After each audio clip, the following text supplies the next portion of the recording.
सरस्वती ज्ञान कोश में आप सबका हार्दिक स्वागत है। बच्चों, आज हम कक्षा 10 की संस्कृत में जो आपका पाठ है गीतामृतम नाम का पाठ, इसे पढ़ेंगे। गीतामृतम, जैसा कि आपको नाम से समझ में आ रहा होगा, गीता का अमृत। गीता के जो श्लोक हैं वो अमृत के तुल्य हैं। अब ये गीता आपने नाम अवश्य ही सुना होगा। महाभारत जो महर्षि वेद व्यास जी का लिखा हुआ है, उसी का एक अंश है गीतामृतम, जिसमें श्री कृष्ण महाभारत के युद्ध में अर्जुन को उपदेश देते हैं। क्योंकि अर्जुन जब युद्ध पक्ष में, सामने विपक्ष में अपने परिवार के सदस्यों को देखते हैं तो उनका मन विचलित हो जाता है और वो परेशान हो जाते हैं। तो कृष्ण जो है उन्हें इन गीता के जो उपदेश हैं, इनके माध्यम से उन्हें कर्म के लिए प्रेरित करते हैं कि मानव का मुख्य कर्तव्य कर्म है, किस प्रकार है, ये सारा उसमें श्लोकों के माध्यम से वो गीता में बताते हैं। जो कि गीता जो है श्रीमद् भागवत गीता के नाम से भी जानी जाती है। उसी का ये अंश एक अलग से पुस्तक बना दी गई है, क्योंकि एक अलग ही पुस्तक का रूप धारण कर लिया है उसने आज। क्योंकि बहुत ही अच्छे, जो हमें संसार में एक सम्मानित जीवन जीने के लिए आवश्यक हैं, ऐसी बातें बताई गई हैं उसमें।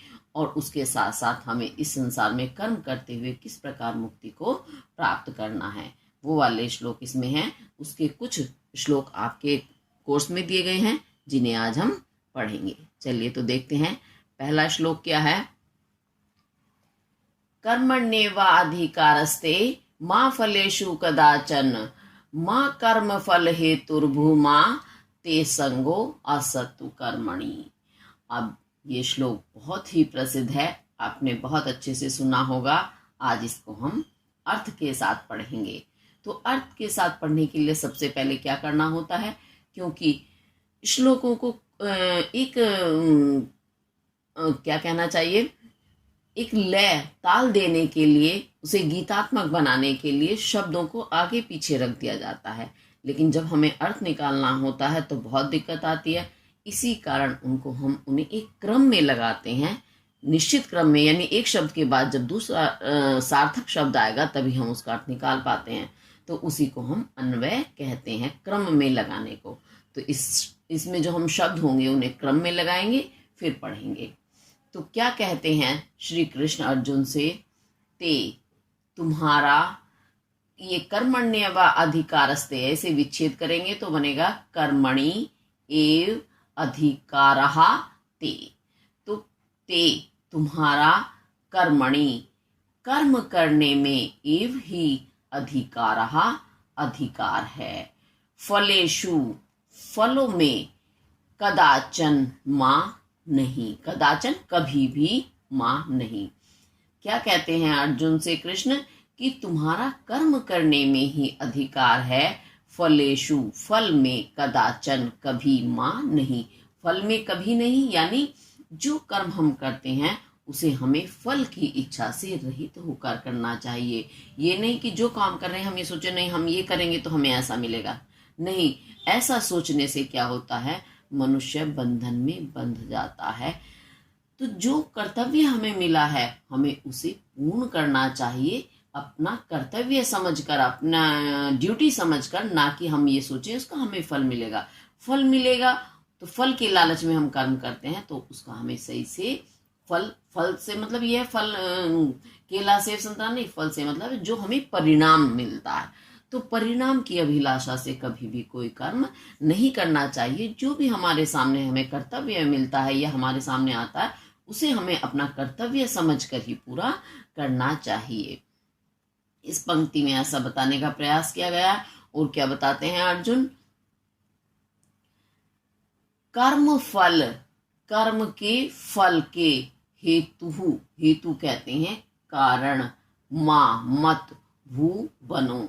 तो तुम कर्म के, ते तुम्हारा, ऐसे भी कह सकते हैं, ते तुम्हारा, कर्म फल, कर्म के फल में हेतु, कारण, माँ भू नहीं होना चाहिए। यानी तुम कर्म के फल के कारण मत बनो। और ये विच्छेद करेंगे वाला शब्द होगा तो संगो अस्तु अकर्मणि। अकर्मणि कर्म यानी कर्म करना, और अकर्मणि कर्म ना करना। तो कर्म ना करने में ते तुम्हारी संगो संगति माँ ना अस्तु हो। कर्म ना करने में तुम्हारी संगति यानी आसक्ति ना हो। अब इस लाइन को भी मैं एक बार अपने शब्दों में बता देती हूँ। यानी जो भी हमें कर्म मिला है उसे बिना फल की इच्छा से तुम करो, फल का कारण तुम मत बनो, परिणाम का कारण मत बनो। और ये नहीं है कि नहीं, जब हमें परिणाम नहीं मिलेगा उस कर्म का, हमें फल नहीं मिलेगा तो हम क्यों करें, नहीं, ऐसा भी नहीं। यानी कर्म को आसक्ति से रहित होकर करना है, और कर्म ना करने में भी तुम्हारी आसक्ति नहीं होनी चाहिए। क्योंकि जब हम इस संसार में आए हैं, ईश्वर ने हमें मस्तिष्क दिया है, हाथ पैर दिए हैं, और अपनी शारीरिक आवश्यकताएं भी दी हैं। तो बिना कर्म करे हम उनको कैसे पूर्ण कर सकते हैं, या हम दूसरे के ऊपर निर्भर रहकर कैसे जीवन जी सकते हैं? जी ही नहीं सकते। सामने वाला व्यक्ति हमारा कितना भार उठा सकता है एक सीमा तक। तो इसलिए कर्म तो निश्चित रूप से हमें करना ही चाहिए। कर्म ना करने में भी तुम्हारी आसक्ति यानी लगाव जुड़ाव नहीं होना चाहिए। वो तो कहे अरे ना ये कर लेंगे, अरे छोड़ो हो जाएगा, ऐसा नहीं। जब हम इस संसार में आए हैं तो हमारा आने का कोई कारण है, तो हमें उस कारण को सिद्ध करना है, अर्थात हमें अपने कर्तव्य को निभाना चाहिए। कभी कर्महीन हमें नहीं बनना चाहिए। आपने देखा होगा जो व्यक्ति दूसरों पर निर्भर रहते हैं या घर में भी काम करना पसंद नहीं करते, तो उन्हें वो भले ही हमारा कितना ही अपना क्यों ना हो, प्रिय क्यों ना हो, धीरे धीरे वो प्रिय रहता ही नहीं है। क्योंकि बिना कर्म किए भी दूसरा आदमी तुम्हारा बोझ कब तक उठाएगा? तो कर्म करना आवश्यक है। वो निकम्मा, कर्म ना करने वाला क्या कहलाता है? निकम्मा। निकम्मा व्यक्ति किसी को भी पसंद नहीं आता, कोई भी उसे अपने साथ रखना पसंद नहीं करते। इसलिए कम से कम, ज्यादा नहीं तो कम से कम अपने शरीर का बोझ तो उठाओ, अपनी आवश्यकताओं को तो पूरा करो, दूसरों पर निर्भर मत रहो। ऐसा इसमें कृष्ण जी ने अर्जुन को समझाने का प्रयास किया है। तो ये आपको समझ आया होगा। अब आगे देखते हैं क्या और कहते हैं श्री कृष्ण। योगस्थः कुरु कर्मणि संगम त्यक्त्वा धनंजय सिद्ध्य सिद्धयो समो भूत्वा समत्व योग उच्यते। अब इसमें भी फिर कर्म का उपदेश देते हुए क्या कहते हैं कृष्ण? धनंजय। धनंजय किसका नाम है? अर्जुन का। अर्जुन के बहुत सारे नाम हैं, उनमें से एक धनंजय भी है। तो धनंजय, ही धनंजय, संगम कहते हैं आसक्ति, संग यानी लगाव जुड़ाव, आसक्ति को त्यक्त्वा त्याग करके, आसक्ति को त्याग करके, सिद्ध या सिद्धयो, ये सिद्ध्य विच्छेद करेंगे तो हो जाएगा सिद्ध्य जमा असिद्धयो। तो सिद्ध्य यानी सिद्धि, सफलता, असिध्य असफलता, सफलता और सफलता को समो भूत्वा, समो समान भूत्वा होकर के, सफलता और असफलता में समान भूत्वा हो करके, और क्या करके? योगस्थः, योग में स्थित होकर, कर्मणि, कर्म को, कुरु, करो। क्या कहा उन्होंने? कि एक तो आसक्ति को छोड़कर, दूसरा सफलता और असफलता को समान मान करके, दोनों में समान भाव रख करके, और योग में स्थित होकर, कर्मणि कुरु, कर्म करो।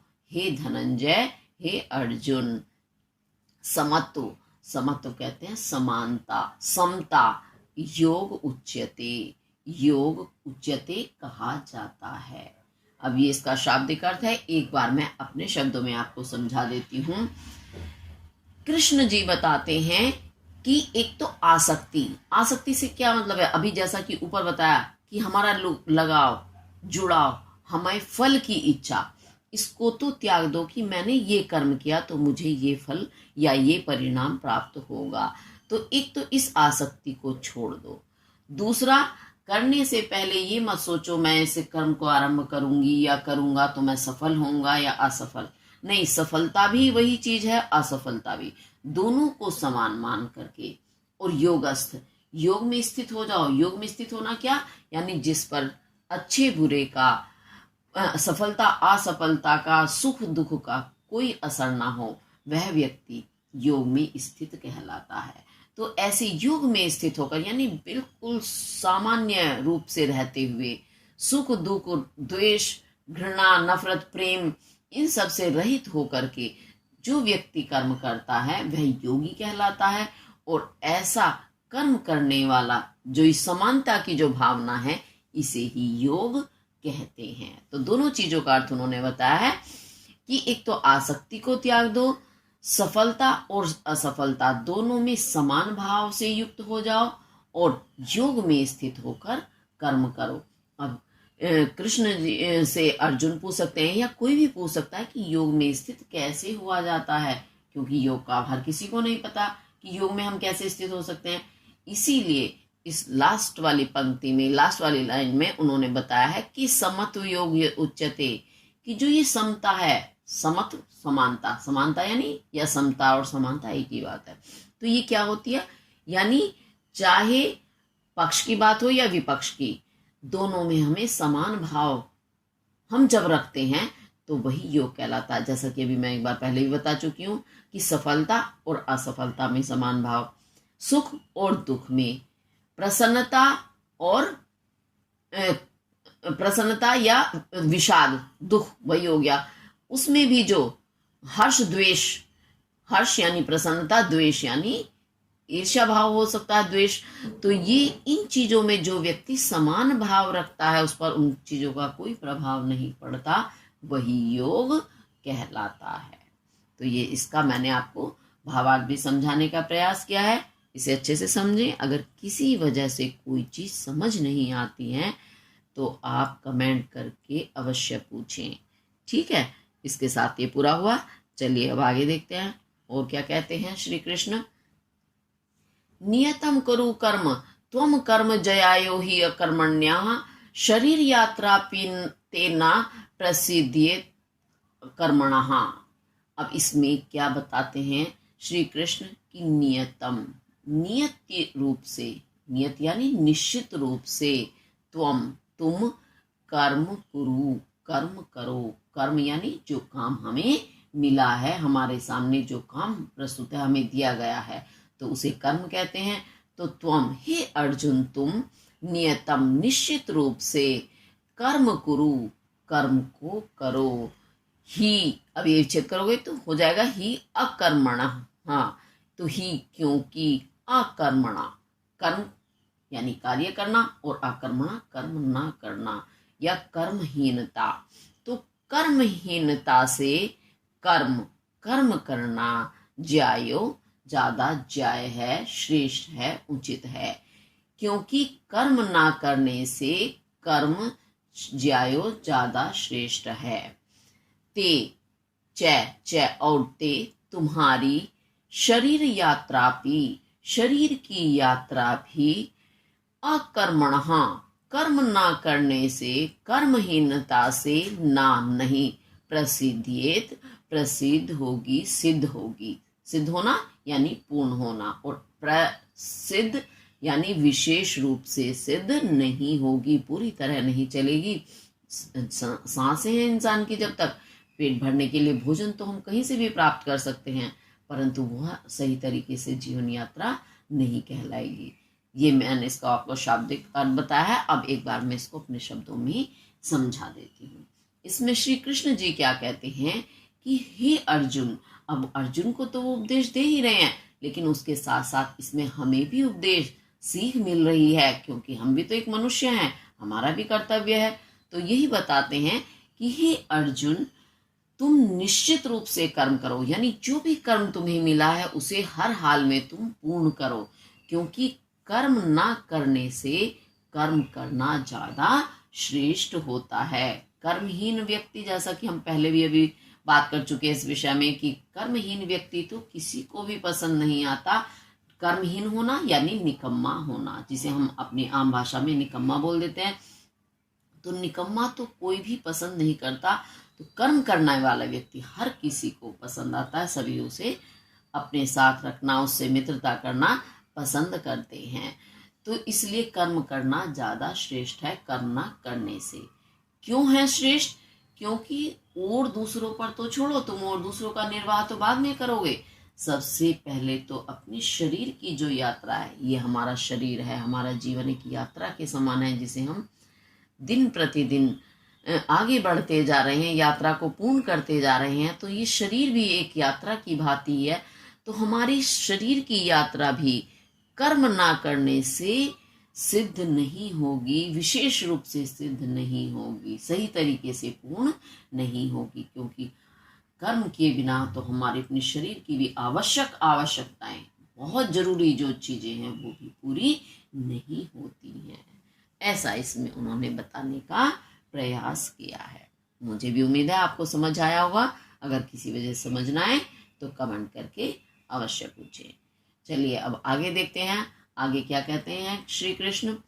सक्तः कर्मण्य विद्वांसो यथा कुर्वन्ति भारत कुर्याद द्विद्विषांस तथा सक्तश्चिकीर्षुर्लोक संग्रहम। अब इसमें क्या कहते हैं वो कि भारत यानी हे अर्जुन, अर्जुन का नाम भारत भी है, और भारत अर्जुन का ही नाम नहीं, बल्कि उनके वंश के जितने भी लोग हैं वो सभी भारत कहलाएंगे। क्यों कहलाएंगे? क्योंकि भरत का वंश है, वो भरत के वंश में उत्पन्न होने वाली जितनी भी संतान है वो सब भारत कहलाएंगे, यानी भरत के वंश में उत्पन्न होने वाला भारत कहलाएगा। इसलिए अर्जुन को संबोधित करते हुए श्री कृष्ण कहते हैं भारत, हे अर्जुन, सक्तः, सक्त यानी आसक्त, आसक्ति से युक्त, स्नेह मोह से युक्त। अब ये कर्मण्य विद्वांसो है, इसे विच्छेद करें होंगे तो हो जाएगा कर्मणि अविद्वांसो। तो अविद्वान यानी जो विद्वान नहीं है, यानी अज्ञानी। यथा जैसा, कर्मणि कर्म, कुर्वन्ति करते हैं। हे अर्जुन, सक्तः आसक्ति से युक्त, अविद्वांसो अज्ञानी व्यक्ति, यथा कर्मणि जैसा कर्म, कुर्वन्ति करते हैं। और ये यहाँ नीचे लाइन में विच्छेद करेंगे तो हो जाएगा कुर्याद विद्वांसः तथा आसक्तः चिकीर्षु लोके। तो तथा वैसा विद्वांसः यानी विद्वान, ज्ञानी। और विद्वान कैसे होते हैं? असक्तः, सक्त होते हैं अज्ञानी, और जो विद्वान होते हैं वो आसक्तः यानी असक्त होते हैं, किसी पर ज्यादा आसक्ति रखने वाले नहीं होते, ज्यादा स्नेह मोह के बंधन में नहीं पड़ने वाले होते हैं। तो तथा वैसा विद्वान, असक्तः आसक्ति रहित, विद्वांसः विद्वान लोग, लोक संग्रहम, लोक संसार की, संग्रहम शिक्षा को, चिकीर्षु चाहने वाले, कुर्याद करना चाहिए। अब ये आपको पंक्ति बिल्कुल समझ में नहीं आई होगी। इसमें क्या कहना चाहते हैं श्री कृष्ण जी कि जैसे अज्ञानी लोग आसक्ति से युक्त होकर कर्म करते हैं, उसी प्रकार जो ज्ञानी लोग होते हैं और असक्त होते हैं, यानी आसक्ति से रहित विद्वान लोग, इस संसार में क्या चाहते हैं? लोक शिक्षा प्राप्त करने के, जो चिकीर्षु कहते हैं इच्छुक लोग, संग्रह करना चाहते हैं या मोक्ष की इच्छा रखने वाले होते हैं, वे तथा वैसा कुर्याद करना चाहिए, यानी उन्हें वैसा कर्म करना चाहिए कि उन्हें इस संसार में मुक्ति या ज्ञान की प्राप्ति हो। उन्हें आसक्ति ही नहीं है, क्योंकि अगर वे आसक्ति युक्त होंगे तो वो भी अज्ञानी जैसे कर्म करेंगे, लेकिन जो ज्ञानी है वो तो आसक्त हो ही नहीं सकते, आसक्ति रहित ही वह होते हैं और संसार में उनसे विपरीत कर्म यानी कर्म करने में विश्वास रखते हैं।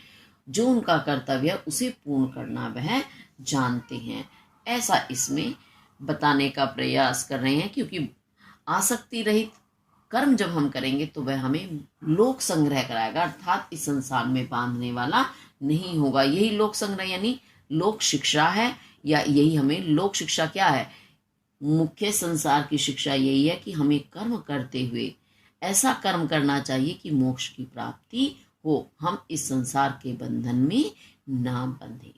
तो ऐसा इसमें उन्होंने बताने का प्रयास किया है। अब ये आपको समझ आ गया होगा। अब आगे चलते हैं और क्या कहते हैं श्री कृष्ण। यद लक्ष्य लाभ संतुष्टो द्वंद्वातीतो विमत्सरः समः सिद्धाव सिद्धौ च कृत्वापि न निबध्यते। और क्या कहा श्री कृष्ण जी ने कि यद लाभ, अब इसे विच्छेद करोगे आप तो यद इच्छा लाभ संतुष्टो, यद जो इच्छा, इच्छा से लाभ होता है उसमें संतुष्टो संतुष्ट होने वाला, द्वंद्वातीतो, द्वंद्व होता है दो चीजें जो आपस में टकराती हैं, जैसे सुख दुख, हर्ष विषाद, हर्ष यानी प्रसन्नता, विषाद यानी दुख। तो सुख दुख, सफलता असफलता, ये सब दो चीजें होती हैं जो आपस में द्वंद्व करती हैं, टकराती हैं। तो ऐसे द्वंद्वों से अतीतो रहित, और मत्सरहा, मत्सर कहते हैं ईर्ष्यालु, और विमत्सरहा जो ईर्ष्या से रहित हो। तो ईर्ष्या से रहित चा, और सिद्धा अवसिद्धौ, सिद्धा सफलता, अवसिद्धौ असफलता में समहा, समान करके, कृत्वा अपि करके भी, यानी समानता करके भी, ना निबध्यते, ना नहीं निबध्यते बंधता है। अभी आपको समझ नहीं आया होगा, लेकिन एक बार मैं इसे अपने शब्दों में बताऊंगी तो आपको निश्चित रूप से ये समझ आएगा। इसमें क्या कहते हैं श्री कृष्ण कि अपनी इच्छा से, यानी जो भी हमें लाभ हो, फायदा हो, जो भी प्राप्त होता है उसी में संतुष्ट जो व्यक्ति हो जाते हैं। हमें कुछ मिला और उसमें हमें संतुष्टि नहीं हो रही, जितना भी हमें मिल जाता है उसमें हमें और भी ज्यादा असंतुष्टि होती रहती है, ऐसे व्यक्ति कभी भी सुखी नहीं होते। तो स्वेच्छा से प्राप्त होने वाला, यानी अपने आप ही जो चीज हमें मिल जाती है उसमें सुखी रहने वाला, और द्वंद्वातीत तो सुख दुख, लाभ हानि, गर्मी सर्दी, जितनी भी जो ये द्वंद्व वाली चीजें हैं उनमें जो समान भाव रखता है, उनसे अतीत हो जाना, यानी उनसे दूर रहने वाला। और कैसा, विमत्सर, जिसमें ईर्ष्यालु भावना नहीं होती, ईर्ष्या के भाव जिसके अंदर नहीं होते, ऐसा। और जो सिद्धि और असिद्धि, यानी सफलता और असफलता को समकृत्वापि, समान करके भी, यानी समान मान करके भी जो कर्म करता है वह व्यक्ति जो है कभी भी इस बंधन में नहीं बंधता, मोह माया के जाल में वह नहीं बंधता है, उसे मुक्ति की प्राप्ति निश्चित रूप से होती है। मुक्ति यानी मोक्ष। मोक्ष क्या है, आपको पता है मोक्ष क्या होता है? पहले मैं थोड़ा सा अपने इस एक हमारा जो पार्थिव शरीर है जो हमारे सामने है, इसके बारे में थोड़ा सा बता दूं। ये शरीर आप सभी जानते हैं, जिस भी वस्तु का, जिस भी प्राणी या जीव का इस पृथ्वी पर जन्म हुआ है उसका अंत निश्चित है, ये सभी जानते हैं। अंत कैसे होता है? मृत्यु आती है। मृत्यु क्यों आती है? शरीर जो है ये इसी पृथ्वी के 5 तत्वों से मिलकर बना है, ऐसा माना जाता है। माना जाता भी नहीं है, अगर बहुत ही दार्शनिकता से सोचा जाए तो यह बिल्कुल सच्चाई भी है कि वास्तव में हमारा ये शरीर 5 तत्वों से मिलकर बना है, और जब इसका अंत होता है तो वह जब अंतिम संस्कार किया जाता है, जो तत्व जहां से आया वहीं चला जाता है। 5 तत्व कौन से हैं? अग्नि, वायु, पृथ्वी, जल, आकाश। जब ये शरीर नष्ट होता है तो क्या होता है? जो हमारा आकाश तत्व, शून्य प्राण होते हैं, वो निकल करके अपने स्थान पर चले जाते हैं। फिर क्या बचता है? ये मिट्टी, शरीर जो होता है मिट्टी के समान, मिट्टी ही होता है। अगर आपने उसका संस्कार नहीं किया, उसे अंतिम रूप नहीं दिया, तो आपको पता है शरीर बेकार हो जाता है, और तो और इसमें बदबू आने लगती है और कीड़े तक हो जाते हैं अगर अंतिम संस्कार इस शरीर का, पार्थिव शरीर का ना किया जाए। तो इसका मतलब ये मिट्टी से आया है। जब इसे अग्नि में दे दिया जाता है तो अग्नि का हिस्सा अग्नि में चला जाता है, भस्म हो जाता है। शेष क्या बचती है? राख। राख को क्या करते हैं? राख वहीं नष्ट हो जाती है मिट्टी में, और मिट्टी में मिला दी जाती है तो मिट्टी का हिस्सा मिट्टी में गया। उसके बाद जो क्या होती है, हमारे अस्थियां बचती हैं, उन्हें जल में प्रवाहित कर दिया जाता है। तो जल का हिस्सा जल में गया, जो चीजें जहां से आई वहीं चली गई।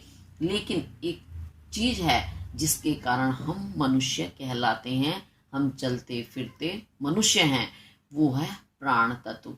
वो प्राण तत्व, आप किसी भी व्यक्ति को जब आपको पता चल जाए उसकी मृत्यु आने वाली है, आप उसे 7 घेरों में बंद कर लो। एक कांच होता है, शीशा, उसे कहते हैं कि उसमें हवा, कहते नहीं, होता भी है सच्चाई में भी कि उसमें आपकी हवा, पानी, कुछ भी चीज पास नहीं होती है, उससे नहीं गुजरती है। तो आप उसे कांच के कक्ष में बंद कर दो कि जब हमें पता है इसकी मृत्यु होने वाली है, आप फिर भी देखेंगे कि उसमें से प्राण निकल के चले जाते हैं। करोड़ों आदमी उस व्यक्ति को घेर कर खड़े हो जाएं कि नहीं, हम इसके प्राण नहीं निकलने देंगे, तो भी प्राण निकल जाते हैं। तो वही एक चीज ऐसे है जिसके कारण हम जिंदा हैं, और इतनी महत्वपूर्ण है कि उसके बिना शरीर बेकार है, तुरंत उसे नष्ट कर दिया जाता है प्राण निकलते। तो वह प्राण ही ऐसे तत्व है जो ईश्वर का अंश होता है। जब तक वो हमारे शरीर में है तब तक हम सब कुछ हैं, उस प्राण के निकलते कुछ नहीं। तो वो ही एक ऐसा तत्व है। तो ऐसा माना जाता है कि जैसा कि हमारे शास्त्रों में वर्णन मिलता है कि ये प्राण जो है यही ईश्वर का अंश है। अगर हम अच्छी कर्म करते हैं तो ये प्राण शरीर से निकलकर अपने असली जो अस्तित्व है यानी ईश्वर में जाकर के मिल जाता है। ईश्वर में जाके मिलना ही मुक्ति या मोक्ष कहलाता है। आपने देखा, जैसे हमारे वस्त्र पुराने हो जाते हैं तो हम क्या करते हैं, उन्हें फेंक देते हैं। पुरानी वस्तु कोई भी हो जाती है, टूट फूट जाती है। ऐसे ही इन प्राणों के लिए शरीर भी क्या है, एक वस्त्र की भांति है। तो जब एक शरीर जो है अस्त व्यस्त हो जाता है, जीर्ण शीर्ण हो जाता है, तो फिर आत्मा जो है नया शरीर धारण करती है। नहीं, करता है, क्योंकि संस्कृत में जो आत्मा पुल्लिंग माना जाता है और हिंदी में स्त्रीलिंग। तो आत्मा जो है नया शरीर धारण करता है, फिर उसकी जीवन यात्रा चलती है। फिर वह जब जीर्ण शीर्ण हो जाता है वह शरीर उसे भी छोड़ देता है। तो ये जन्म और मरण का चक्र चलता रहता है जब तक कि आत्मा को मुक्ति नहीं मिलती। आत्मा को मुक्ति जब मिलती है जब हम ऐसे कर्म करते हैं कि अब उसे धरती पर फिर से वापस ना आना पड़े। वही मोक्ष कहलाता है, यानी वह अपने असली रूप में जाकर, असली अस्तित्व में जाकर मिल जाता है आत्मा, तो वही मुक्त भाव कहलाता है। तो यही इसमें श्री कृष्ण बता रहे हैं कि वह व्यक्ति बंधता नहीं है। जो भी चीज हमें प्राप्त हो जाए उसी में संतुष्ट हो जाए, और किसी भी द्वंद का, सुख दुख, सफलता असफलता, ईर्ष्या भाव का हमारे ऊपर जब असर ना हो, हम किसी से ईर्ष्या भाव ना करें, मतलब यानी ईर्ष्यालु भाव ना रखें ना, और सिद्धि असिद्धि में यानी सफलता असफलता को जब हम समान मान करके कर्म करते हैं, तब भी हम बंधते नहीं हैं इस सांसारिक बंधन में। ऐसा इसमें बताने का प्रयास किया गया है। अब ये भी आपको समझ आ गया होगा। चलिए अब आगे देखते हैं। शुद्धवान लभते ज्ञानम तत्परः संयतेन्द्रियः ज्ञानम लब्ध्वा परम शांतिम चिरेण अधिगच्छति। और कैसे परम शांति प्राप्त होती है मनुष्य को, इसमें बताते हैं श्री कृष्ण। श्रद्धा, ये जब आप इसे विच्छेद करेंगे, श्रद्धावान लभते जो लिखा है होगा श्रद्धावान जमा लभते, तोड़ली संधि है इसमें। तो श्रद्धावान यानी जो श्रद्धा से युक्त होता है, और ज्ञानम तत्परहा, ज्ञान प्राप्ति में तत्परहा, तत्पर होने वाला, यानी प्राप्ति में ज्ञान प्राप्ति में प्रयास करने वाला। संयतेन्द्रिय, संयत कहते हैं नियंत्रण में जो रखता है इंद्रियों को, जो अपनी इंद्रियों को, इंद्रिया जानते हैं आप, आंख, नाक, कान, जिह्वा, ये सारी हमारी इंद्रियां हैं। तो अपनी इन इंद्रियों को जो संयत रखता है, नियंत्रण में रखता है, यानी जिसने अपनी इंद्रियों को जीत लिया है, जिन्हें जितेंद्रिय भी कहते हैं जिसे, तो ऐसा इंद्रियों को वश में रखने वाला ज्ञानम लब्ध्वा, ज्ञानम ज्ञान को लब्ध्वा प्राप्त करके अब यहां से संधि विच्छेद करेंगे तो शांतिम अचिरेण अधिगच्छति। तो अचिरेण, चिर कहते हैं बहुत लंबे समय तक, और चिर में आपने अवसर लग गया तो हो गया अचिर, यानी शीघ्र ही, अति शीघ्र ही, पराम, परम, शांतिम, शांति को, अधिगच्छति, प्राप्त करता है। तो क्या बताते हैं इसमें कि जो व्यक्ति श्रद्धावान होता है, जिसमें श्रद्धा की भावना होती है, किसके प्रति? ईश्वर के प्रति, अपने कर्म के प्रति, और ज्ञानम तत्पर, जो ज्ञान प्राप्त करने में हमेशा तत्पर रहता है, ज्ञान प्राप्ति में वो हमेशा जागरूक रहता है कि मुझे जैसे भी हो ज्ञान प्राप्त हो जाए। और संयत इंद्रिय, अपनी इंद्रियों को जो संयत, नियंत्रण में रखने वाला होता है, ऐसा व्यक्ति ज्ञानम लब्ध्वा, ज्ञान को प्राप्त करता है, जल्दी उसे ज्ञान प्राप्त हो जाता है। और ज्ञान प्राप्त करके क्या करता है वह? अचिरेण, शीघ्र ही, पराम शांतिम, परम शांति को, जो चरम रूप में शांति होती है, यानी पूर्ण शांति जिसे आप कह सकते हैं, पूर्ण शांति को अधिगच्छति, प्राप्त करता है या हो जाता है। ये इसका भावार्थ हुआ। अब इसे भी अच्छे से आप देखें, करें एक बार, फिर आगे चलते हैं। आगे और क्या कहते हैं श्री कृष्ण? अज्ञस्य चा श्रद्धानस्य संशय आत्मा विनश्यति, न अयम लोको अस्ति न परो न सुखम संशयात्मनः। क्या बताते हैं श्री कृष्ण कि अज्ञः, विच्छेद करेंगे तो हो जाएगा अज्ञा चा अश्रद्धानः च। अज्ञः, अज्ञ कहते हैं अज्ञानी, चा और अश्रद्धानः, श्रद्धावान, जैसे हमने पीछे पढ़ा था, श्रद्धाना श्रद्धा से अरहित, यानी श्रद्धाहीन, चा और संशय आत्मा, संशय, संशय यानी जिसके मन में हमेशा संदेह रहता है, ऐसा आत्मा, आत्मा वाला, यानी संदेह से युक्त आत्मा वाला। कौन? मनुष्य। मनुष्य इसमें लिखा नहीं है, लेकिन हम ब्रैकेट में उसे जरूर लिखेंगे कोष्ठक में, ताकि हमारा अर्थ पूरा सही से बैठ जाए। विनश्यति, विनष्ट हो जाता है, विनष्ट होना यानी पूरी तरह से नष्ट हो जाता है। ना, ना यानी नहीं, अयम इस, लोको लोक में, परो ना, और ना ही पर दूसरे में, संशय आत्मा, संशय आत्मा वाला, सुखम सुख अस्ति है। अब इसे एक बार मैं अपने शब्दों में बता दूं, फिर इसको आप एक बार अच्छे से देखेंगे तो आपको समझ में आएगा। क्या कहते हैं श्री कृष्ण कि एक तो अज्ञानी व्यक्ति, यानी अज्ञानी मूर्ख, जो ज्ञान प्राप्त करना चाहता ही नहीं, वह अज्ञानी कहलाता है। और अश्रद्धाना, जो श्रद्धा से रहित होता है। और संशय आत्मा, जिसकी आत्मा में हमेशा संशय या संदेह बना रहता है, दूसरों के प्रति संदेह ही करता रहता है, ऐसा विनश्यति, नष्ट हो जाता है, यानी वह कभी भी सफलता को प्राप्त नहीं होता, उसको, उसका विनाश निश्चित रूप से होता है। और क्या होता है? वह संशय आत्मा वाला मनुष्य ना के लिए ना तो इस लोक में, ना परो, ना ही दूसरे लोक में सुखमस्ति, सुख है, क्योंकि उसके संदेह वह उसे इतना रहता है, तो ना तो इस संसार में रहते वह सुख प्राप्त कर पाता है। क्यों? हमेशा दूसरों पे संदेह करता रहता है, उसकी आत्मा उसी संदेह में ही भटकती रहती है। उसके बाद क्योंकि संशय आत्मा है, निश्चित रूप से उसके ऐसे कर्म भी नहीं होते कि वह परलोक में सुख प्राप्त कर सके या परलोक के सुख का लाभार्थी हो, क्योंकि उसके कर्म संदेह युक्त होते हैं। तो पृथ्वी पर भी वो मोक्ष के कर्म नहीं करता है, ना तो उसके अंदर श्रद्धा है, ना ही वो ज्ञान प्राप्त करना चाहता है, और संशय से युक्त उसकी आत्मा है ही। तो इस कारण उसे कहीं भी, ना इस पृथ्वी पर, ना मृत्यु के पश्चात उस लोक में शांति या सुख मिलता है, वह हमेशा ही दुखी रहता है। ऐसा इसमें बताने का प्रयास किया गया है। एक बार फिर से देख लेते हैं। अज्ञः च, अज्ञानी, चा और अश्रद्धानः, श्रद्धा से रहित, संशय आत्मा और संदेह से युक्त आत्मा वाला मनुष्य विनश्यति, नष्ट हो जाता है।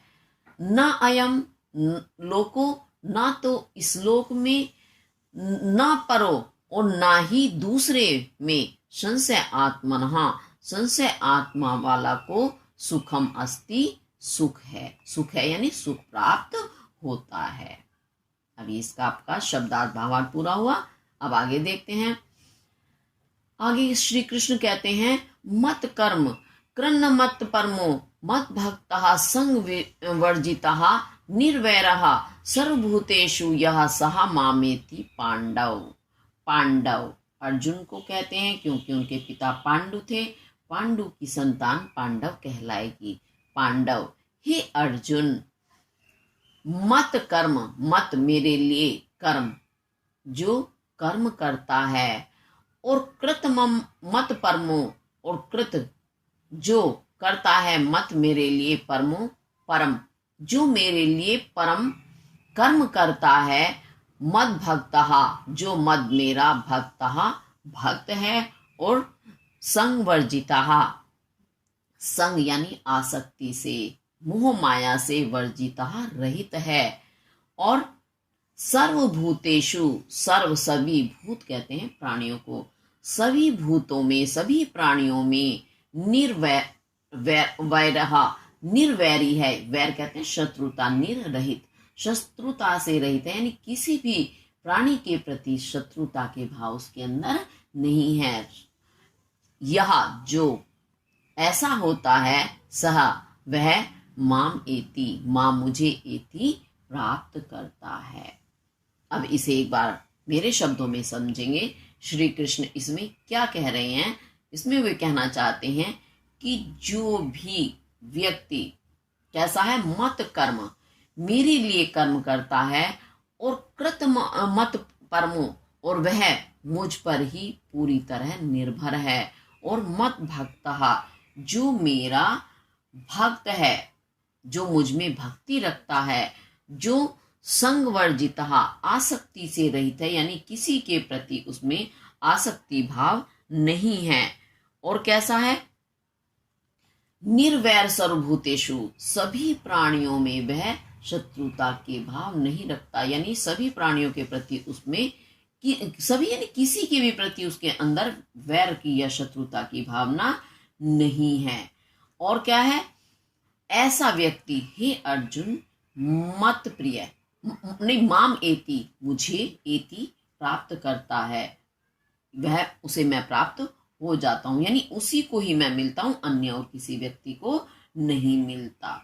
ऐसा बताने का इसमें श्री कृष्ण प्रयास कर रहे हैं। प्रयास नहीं, वो तो बता ही रहे हैं। अब मैं प्रयास कर रही हूं कि आपको ये बात समझ में आ जाए कि श्री कृष्ण ने क्या उपदेश दिए हैं। फिर से एक बार इसे देख लेते हैं। मत मेरे लिए कर्म करता है, और मत कृत परमो जो मेरे ऊपर ही आश्रित रहता है, निर्भर रहता है, मतलब मुझे ऐसे ध्यान करता है कि वह मेरे पर निर्भर रहता है, मैं स्वयं उसे संभाल लेता हूँ। मनुष्य का काम क्या है, जो उसे कर्तव्य मिला है उसे पूर्ण करे। तो वह जो भी कर्म करता है मेरा नाम लेके करता है, यानी मैं भगवान के लिए, श्री कृष्ण के लिए कर रहा हूँ, अपने ईश्वर के लिए कर रहा हूँ, उन्हीं के कहने से कर रहा हूँ, ऐसा समझ के करता है, और मुझ पर निर्भर है। यानी निर्भर कैसे होते हैं ईश्वर पर, हम जो भी काम करेंगे भगवान अब तू ही करेगा, जैसे भी करेगा, करते हैं ना, जब हम काम करते हैं तो ईश्वर पर छोड़ देते हैं कि अच्छा होगा तो भी तू ही करेगा, और बुरा होगा वो भी तेरे ऊपर ही निर्भर है। तो यानी मुझ पर निर्भर हो जाते हैं, मेरे ऊपर अपने कर्म का फल छोड़ देते हैं। मत भक्तः, और जो मेरे भक्त हैं, यानी मुझ में भक्ति करते हैं, मेरा ध्यान करते हैं, संग वर्जितः, और इस संसार में आसक्ति से जो रहित हैं, और सर्वभूतेषु निर्वरः, सभी प्राणियों में शत्रुता के भाव से रहित है, यह जो व्यक्ति, सा वह मां मुझे एति प्राप्त करता है, यानी उसी को मैं प्राप्त होता हूँ। वह मेरा भक्त हो जाता है, और वह मेरी शरण में आ जाता है, मैं उसे अपनी शरण में ले लेता हूँ, अपना भक्त बना लेता हूँ। ये इसका भावार्थ हुआ। चलिए अब आगे देखते हैं, आगे क्या होता है। यो न हृष्यति न द्वेष्टि न शोचति न कांक्षति शुभाशुभ परित्यागी भक्त मान्यः सा मे प्रियः। और इसमें श्री कृष्ण क्या बताते हैं कि और कौन से व्यक्ति मेरे प्रिय होते हैं। तो सुनिए, देखते हैं। यो, जो, ना, नहीं, हिष्यति, हिर्षा करना यानी हर्ष, जिसे आप कहते हैं हर्ष यानी प्रसन्न होना। तो जो ना तो हर्षित होता है यानी बहुत, जैसे कोई खुशी की चीज मिल जाती है तो हम बहुत ज्यादा उछलने लगते हैं खुशी के मारे। तो जो समान भाव से रहता है सुख दुख में, तो जो ना नहीं हर्षति, हर्षित होता है, प्रसन्न होता है। न द्वेष्टि, और ना ही द्वेष्टि, द्वेष करता है, द्वेष यानी घृणा करता है, किसी से नफरत करता है। न शोचति, ना शोच करना यानी शोक करता है, ना शोक करता है।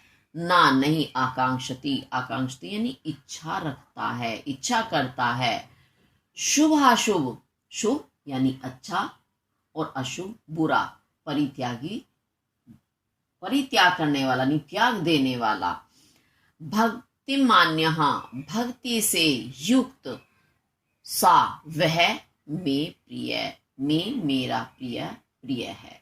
अब इसे एक बार मैं अपने शब्दों में बता देती हूँ।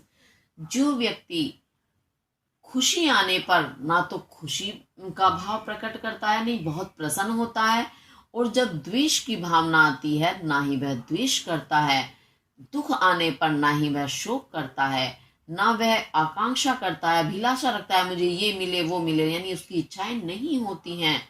और जिसने शुभ और अशुभ को, शुभ जानते हो आप, भला, अच्छा, और अशुभ बुरा, अच्छे बुरे का जो परिणाम होता है, जो उस पर निर्भर हो जाते हैं, दुखी यानी अशुभ होने पर वही खुश होना और अशुभ होने पर दुखी होना। तो ये शुभ और अशुभ को भी जो त्याग देते हैं, छोड़ देते हैं, और भक्ति मान्य, जो भक्ति से युक्त होते हैं, किसकी, मेरी, जो मेरी भक्ति से युक्त होते हैं, सा में प्रिय, वह मेरा प्रिय होता है। ऐसा इसमें श्री कृष्ण जी बता रहे हैं। तो यही बात है कि ये एक सांसारिक सत्य है, मानव स्वभाव है कि जब हमें खुशी मिलती है तो हम बेहिसाब खुशी मनाते हैं, और जब हमें दुख आता है तो तुरंत हम दुख में इतना शोक मनाने लगते हैं। किसी से हमारे लड़ाई झगड़ा हो जाए तो हम बहुत ही ज्यादा द्वेष भावना रखते हैं, अरे नहीं, जबकि एक मनुष्य को अगर ये ज्ञान वह प्राप्त कर लेता है तभी वह ज्ञानी कहलाता है। यानी सुख में सुखी नहीं होना, दुख में दुखी नहीं होना, कोई हमारे साथ नफरत करे तो हमें उससे नफरत नहीं करनी, और ना आकांक्षती, आकांक्षा भी नहीं करता, यानी हमेशा उसकी नई नई इच्छाएं नहीं जुड़ती रहती। जैसे हम एक साधारण मनुष्य हैं तो हमारा ये एक चीज हमें मिल जाए तो दोबारा कुछ समय बाद दूसरी इच्छा आ जाती है। तो यही सभी चीजें तो हमें बंधन में बांधने वाली होती हैं। तो इन चीजों में जो नहीं बंधता है, ने शुभ और अशुभ को भी त्याग दिया है, और जो हमेशा ईश्वर की भक्ति से युक्त रहता है, मेरी भक्ति से युक्त रहता है, वही मेरा प्रिय होता है। तभी तो कृष्ण से अपना भक्त बना लेते हैं, अपनी शरण में ले लेते हैं। तो निश्चित रूप से ऐसे मनुष्य को क्या मिलता है, मोक्ष मिलता है। लेकिन इतना ज्ञानी होना भी तो बहुत बड़ी बात है, हर व्यक्ति के वश में नहीं होता ये सारा। उसके लिए तो वास्तव में हमें बहुत ही ज्यादा ज्ञान प्राप्त करके इस मार्ग पर चलना है, तभी हम ज्ञानी बन सकते हैं। ऐसे व्यक्ति ही ज्ञानी होते हैं। चलिए और आगे देखते हैं।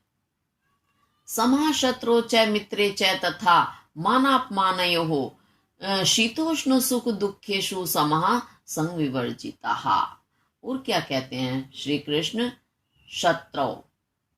शत्रु में, मित्रे च और मित्र में, तथा च और तथा वैसे ही, मान यानी और अपमान, मान यानी सम्मान करना, और अपमानयो अपमान में, समः समानता रखते हुए, शीतोष्ण, शीत कहते हैं सर्दी, उष्ण गर्मी, सर्दी और गर्मी में, सुख दुखेषु, सुख में, दुखेषु दुखों में, समः समान रहने वाला, और संग विवर्जितः, संग आसक्ति को, विवर्जितः छोड़ देने वाला, त्याग देने वाला। अब बात जो है अधूरी रह गई, पूरी नहीं हुई।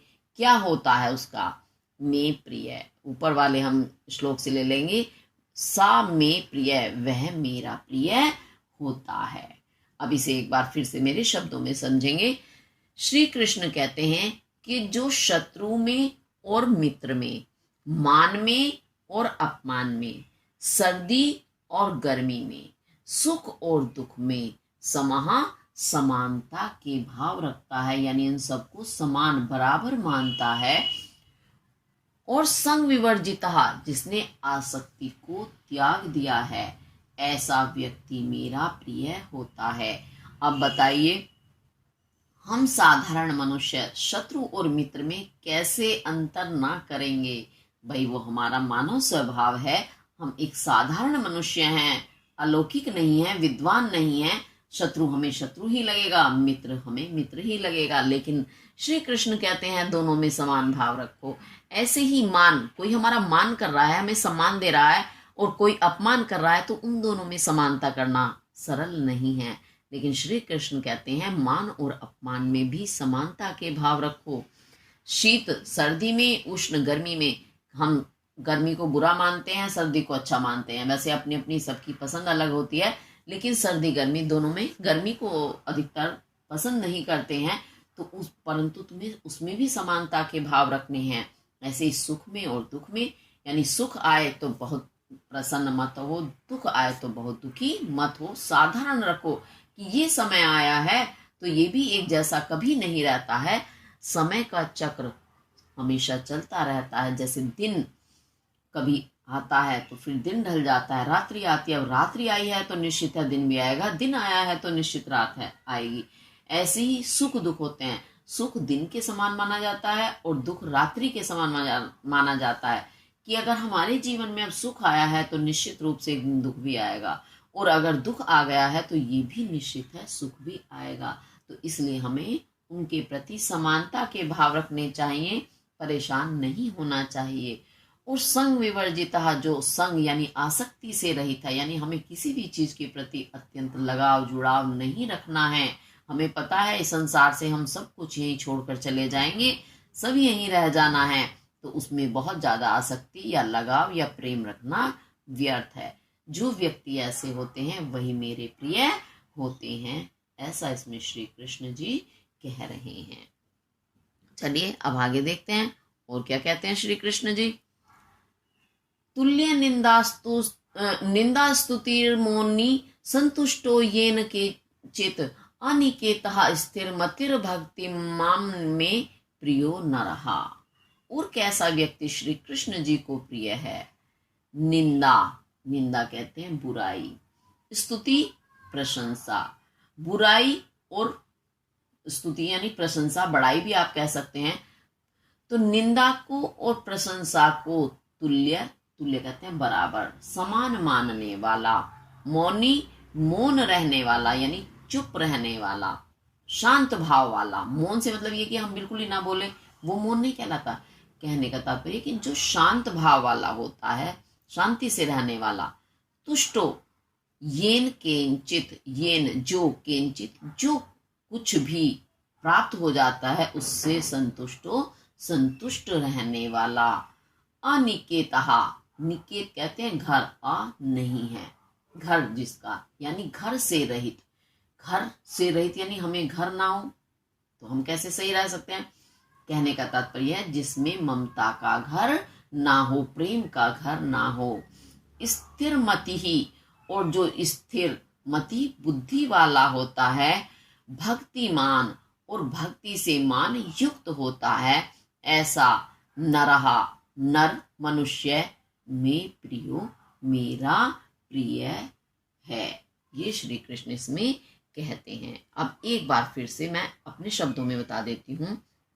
निंदा यानी बुराई, स्तुति यानी बड़ाई या प्रशंसा, दोनों को जो समान मानता है, दोनों स्थितियों में बराबर रहता है कि चाहे उसकी कोई बुराई करे चाहे कोई बड़ाई करे। होता क्या है, कोई जब हमारी बुराई करते हैं तो हमें बहुत क्रोध आता है, कोई हमारी प्रशंसा करता है तो हम बहुत खुश होते हैं। लेकिन जो ज्ञानी व्यक्ति होगा वह दोनों स्थितियों में समान रहेगा, चाहे उसकी कोई बड़ाई करे या बुराई करे। मौनी, जो मौन रहे, मौन यानी शांत, जो शांत रहने वाला हो। और येन केंचित, जो कुछ भी उसे मिल जाता है, संतुष्ट हो, उसी में संतुष्ट हो जाता है। हम लोग क्या करते हैं, नहीं भाई ये नहीं, ऐसी चीज नहीं चाहिए थी, ये चाहिए था और भी चाहिए था।